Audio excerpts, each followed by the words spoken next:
Nifty অ্যানালিসিসের এই ভিডিওতে আমি সুররঞ্জন গঙ্গোপাধ্যায় আপনাদের সবাইকে স্বাগত জানাচ্ছি। এক্সপায়ারি হয়ে গেল মঙ্গলবার দিন। কাল এক্সপায়ারির পরের দিন কেমন ধরনের ঘটনা ঘটলো এবং এক্সপায়ারির দিনে কেমনভাবে ট্রেড করতে হতো, কাল থেকেই বা আমরা কেমনভাবে করব, কোন জায়গাতে সাপোর্ট, কোন জায়গাতে রেজিস্ট্যান্স এবং মাল্টিপল টাইম ফ্রেমে আমরা এই অ্যানালিসিসটা করার চেষ্টা করব।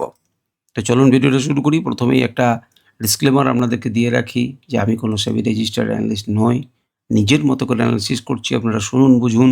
কিন্তু অপশন ট্রেডিং করবার সময় বা কোনো ফিনান্সিয়াল সিদ্ধান্ত নেবার জন্য আপনার ফিনান্সিয়াল অ্যাডভাইজারের সঙ্গে অবশ্যই কথা বলবেন। আমি আপনাকে কোনো রকম বাই সেল রেকমেন্ডেশন দিচ্ছি না।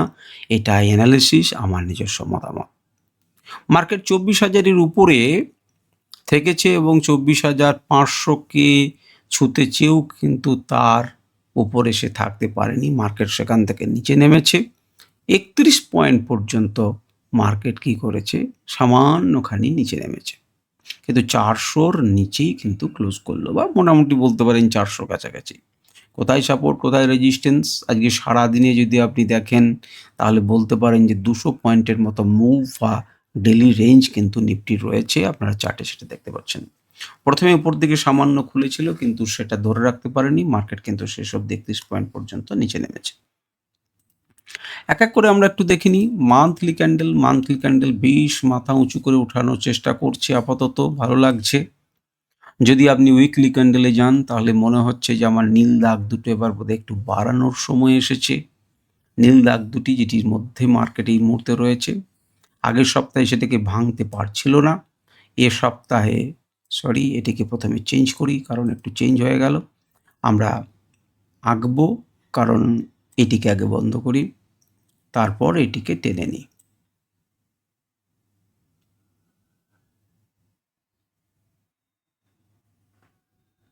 না, আমার একটু গোলমাল হচ্ছে কোনোভাবে। যাই হোক, এখানে আমাদের চলতে থাকুক। এখানে একটা স্ট্রেট লাইনকে টেনে নিই এক্সট্রা, দ্যাটস ইট।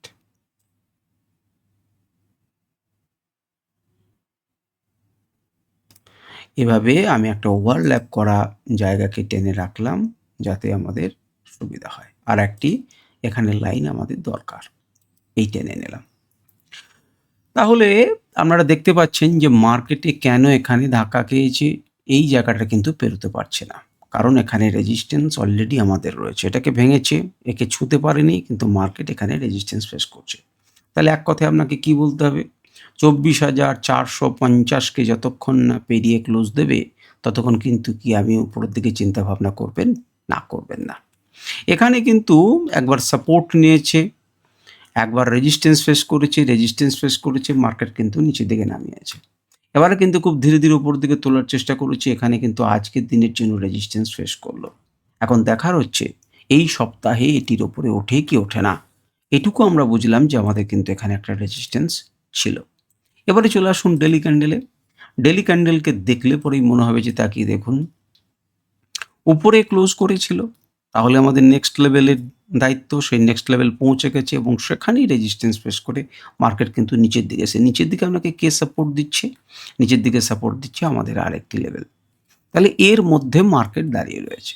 তার মানে আপনি এখানে বলতে পারেন যে 24,520, আর নিচের লেভেলে বলতে পারেন 24,350। এইটি আপাতত সাপোর্ট এবং রেজিস্ট্যান্স মার্কেটের ক্ষেত্রে।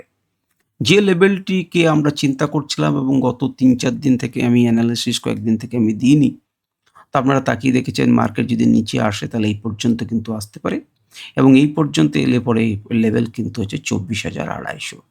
এই পর্যন্ত কিন্তু পরের দিন এই পর্যন্ত আসতে পারে, বা এখানে একটা সাপোর্ট আছে, সেইটুকু আমি বলছি। ট্রেন্ড লাইনটা আপনাকে সাপোর্ট দিচ্ছে।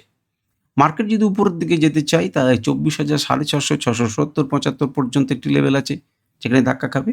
তাহলে একদিনে কোন জায়গাতে মার্কেটটা খুলছে আপনি তাকিয়ে দেখুন। এইটিকে খুব সহজে মার্কেট কিন্তু ছাড়তে চাইবে না, 24,350, যদি না মার্কেটে একটা গ্যাপ ডাউন তৈরি হয় এবং এটি রেজিস্ট্যান্স হিসেবে সেক্ষেত্রে কাজ করে।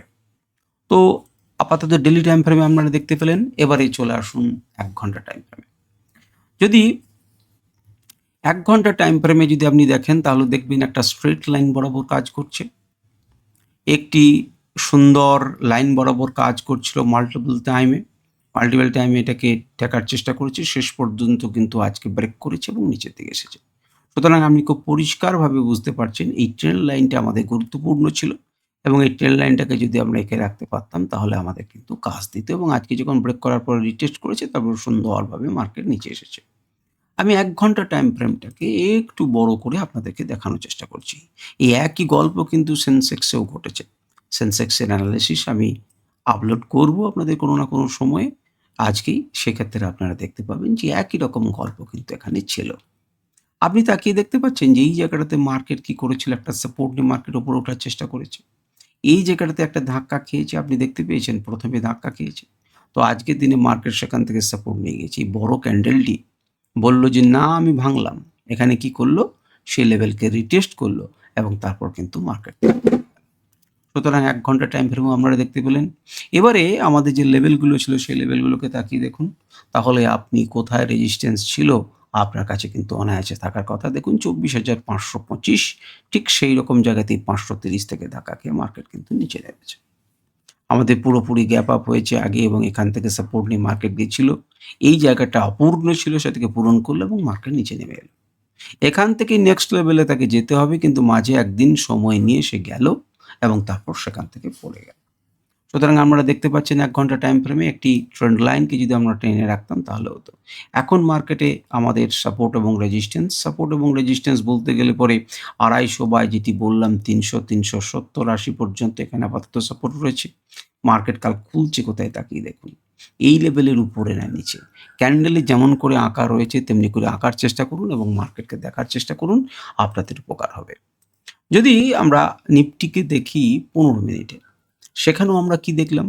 সেখানেও কিন্তু আমরা যদি বড় অবস্থাতে দেখি তাহলে দেখব যে একটা গল্প কিন্তু চলছিল। যেমন করে ট্রেন্ড লাইন আপনাদেরকে দেখালাম, সেরকম একটি গল্প কিন্তু এতে নিফটিতে চলছিল এবং সেটাকে ব্রেক করেছে এবং তারপর নিচে পড়েছে। অর্থাৎ এই ট্রেন্ড লাইনকে কিন্তু ব্রেক করল। এখন যদি বড় ভাবে আপনি দেখতে চাই, তাহলে কি দেখব? দেখুন এই জায়গাটাতে কিন্তু একটা সাপোর্ট এরিয়া রয়েছে। তাহলে যতক্ষণ পর্যন্ত এই সাপোর্ট এরিয়াটা না ভাঙে, ততক্ষণ পর্যন্ত কিন্তু আমরা কি করব? না আমরা ভাববো যে মার্কেট সাপোর্ট নিচ্ছে। এখানে যে ভ্যালুটা দেখাচ্ছে ২৪,৩৫৫ তার থেকে আরো কিছুটা পয়েন্ট উপরে গিয়ে কিন্তু মার্কেট ক্লোজ করেছে। আমরা সেটা জানি ১৫ মিনিটের ডেটাতে সেটা দেখাচ্ছে না। ঠিক একই রকমভাবে উপরের দিকে কিন্তু এটাও আপনার কাছে একটা রেজিস্ট্যান্স লেভেল আছে। আমি যেমনভাবে আঁকছি আপনিও সেইভাবে আঁকবেন। তাকিয়ে দেখুন এখানে কোন পয়েন্ট, কি সমস্যা আর আপনাকে দেখার দরকার নেই। আপনি যেমনভাবে আমি এঁকে দেখাচ্ছি তেমনি করে আপনি আঁকবেন তাহলে সাপোর্ট রেজিস্ট্যান্স আপনি আঁকতে পারবেন। এই জায়গা থেকে এইভাবে আপনি কিন্তু একটাকে ড্র করবেন একটা জোনকে। তাহলে মার্কেট যদি এটাকে না পেরোতে পারে ৪০০ ঠিক নিচে পড়বে এটা। ৪০০ র উপরে যতক্ষণ না উপরে যাবে ততক্ষণ উপরের জন্য হাওয়া বন্ধ এবং এইভাবে একটি টার্ন রাখতে পারেন, কাজে দেবে। আপনি এইভাবে তো অলরেডি টেনে রেখেছেন হয়তো। তাহলে আপনি দেখতে পাচ্ছেন মার্কেটে কিন্তু আপনি একটা ক্লিয়ার কাট সাপোর্ট এবং রেজিস্ট্যান্স আঁকতে পারবেন। আপনি দেখবেন যে মার্কেট তার সাপেক্ষে কোথায়। এই অঞ্চলে একটা সাপোর্ট এরিয়া, এই অঞ্চলে একটা সাপোর্ট এরিয়া। এখানে যে গ্যাপটা আছে সেই গ্যাপটা একটা ভালো সাপোর্ট এরিয়া হিসেবে কাজ করবে মার্কেটের ক্ষেত্রে, ১৫ মিনিটের ক্ষেত্রে। তো আমাদের লেভেলস এবার দেখে নিন। তাকিয়ে দেখুন যে সুন্দরভাবে সেটি কাজ করেছে আপনারা জানেন। এখান থেকে যাবার কথা ছিল যেতে পারেনি। ধাক্কাকে যে রিটেস্ট করেছে একদম এক্সাক্টলি করেছে।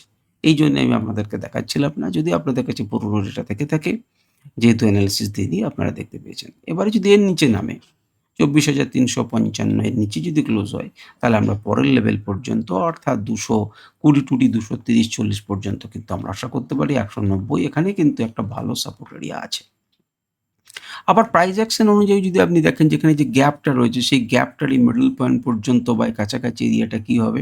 একটি সাপোর্ট এরিয়া হবে। তাহলে মার্কেট যদি কাছাকাছি আসেও এখান থেকে কিন্তু একটা বাউন্স করার চেষ্টা সে করবে। চলে আসুন ৫ মিনিট টাইম ফ্রেমে। ৫ মিনিট টাইম ফ্রেমে যদি মন দিয়ে দেখেন একই রকম গল্প এখানেও আছে। আমি আমাদের লেভেলগুলোকে দেখিয়ে দিই। দেখুন সে মাঝখানে এসে থেমেছিল, আজ জার্নি করেছে। সে এখান থেকে বেরিয়েছিল এর উদ্দেশ্যে পৌঁছে গেছে এবং সেখান থেকে ধাপে সে নামার চেষ্টা করছে। ক্রমান্বয়ে মার্কেট পড়েছে তাকিয়ে দেখুন। ক্রমান্বয়ে মার্কেট পড়েছে এবং যদি এখানটায় যায় তাহলেও এখানেও কিন্তু একটা এম প্যাটার্নের মতো তৈরি হবে। আপনারা সেটা চোখ চেয়ে দেখতে পাচ্ছেন। একটা এম প্যাটার্নের মতো ডবল টপ তৈরি হয়েছে এবং ডবল টপ তৈরি হয়ে মার্কেট কিন্তু উপর থেকে নিচে এটিকে যে মুহূর্তে ব্রেক করেছে সেখান থেকে নিচে এসেছে। তাহলে সিম্পল প্রাইস অ্যাকশনের অ্যানালিসিস করেও কিন্তু আপনি ট্রেড করতে পারতেন এবং ট্রেড করা সম্ভব হতো আজকের দিনে এবং আপনার ইনকামও হতো, সেখান থেকে প্রফিট ইনকাম হতো। তাকিয়ে দেখেছেন 15 মিনিটে যেহেতু আপনাকে লেভেলসগুলো দিয়েছি, এই যে জায়গা 258, 260 এই জায়গাটাতে অনেকক্ষণ সময় কাটিয়েছে। তাহলে মার্কেট যদি কাছাকাছি এখানে আসে তাহলে এখানে সময় কাটানোর চেষ্টা করবে। লেভেল কত হবে? না যেটা করবেন দিয়ে জোন তৈরি করবেন এবং তার নিচের লেভেলস হচ্ছে এটি। যদি নিখুঁত লেভেল আরেকটি করতে চান তাহলে এটি, সেটা হচ্ছে 24,200। এই অঞ্চলটা 24,200 র মতো হবে। এখানে 120 থেকে 130, 30, 140, 50 এর মতো লেভেল। সুতরাং উপর থেকে এগুলি। আর উপরের দিকে যেতে গেলে 520 আপনাকে ধাক্কা দেবে। এটি আপনাকে ধাক্কা দেবে, যেটি 420-20 বা 430-30 ভাবতে পারেন। সুতরাং মার্কেট যে 380 তে যদি যায়, তার উপরে যদি খুলে যায় তাহলে এটিকে সাপোর্ট নিয়ে কিন্তু উপরের দিকে যেতে পারে। এই হচ্ছে মোটামুটিভাবে অ্যানালিসিস। আর আপনারা যদি ডেটাটাকে একটু দেখি 14 তারিখে, তাহলে দেখব যে 24,500 র সাপেক্ষে কিন্তু হিউজ রেজিস্ট্যান্স এই মুহূর্তে রয়েছে। সুতরাং আজকের দিনেও কিন্তু প্রচুর রেজিস্ট্যান্স তৈরি হয়েছে। যদিও এখানে কিছুটা সাপোর্টও হয়েছে, তুলনামূলকভাবে কম হলে পরেও একটা সাপোর্ট কিন্তু যে তৈরি হয়নি তা নয়, ইন্টারডেতে কিন্তু তৈরি হয়েছে। আমরা তুলনামূলকভাবে যদি দেখি 24, সেখানেও কিন্তু আমাদের দেখতে পাচ্ছি কি, না সেখানেও কিন্তু রেজিস্ট্যান্স বেশি, আমরা গুরুত্ব দিতে পারিনি। আমরা প্রথম ভালোভাবে গুরুত্ব দিচ্ছি 24,300, তাও এখানে কিন্তু যে হিউজ সাপোর্ট রয়েছে তা না। 24,350 একটা হালকা সাপোর্ট আছে। সুতরাং মার্কেট 24,300 তে খুব শক্তিশালী সাপোর্ট তৈরি করতে পারেনি। 24,200 তে বলতে পারেন প্রায় 3 গুণ মতো সাপোর্ট একটা তৈরি করেছে। তাহলে 200, 250, 300 মোটামুটিভাবে সাপোর্টের এরিয়া ডেটা অনুযায়ী। কালকে যখন মার্কেট শুরু হবে সম্পূর্ণ হিসেব বিভিন্ন রকম হয়ে যাবে। তো আপনারা দেখতে থাকুন, ওয়াইকে ডেটাকে দেখুন এবং বিচার করার চেষ্টা করুন। নিফটির অ্যানালিসিস এই পর্যন্তই। নমস্কার, ধন্যবাদ।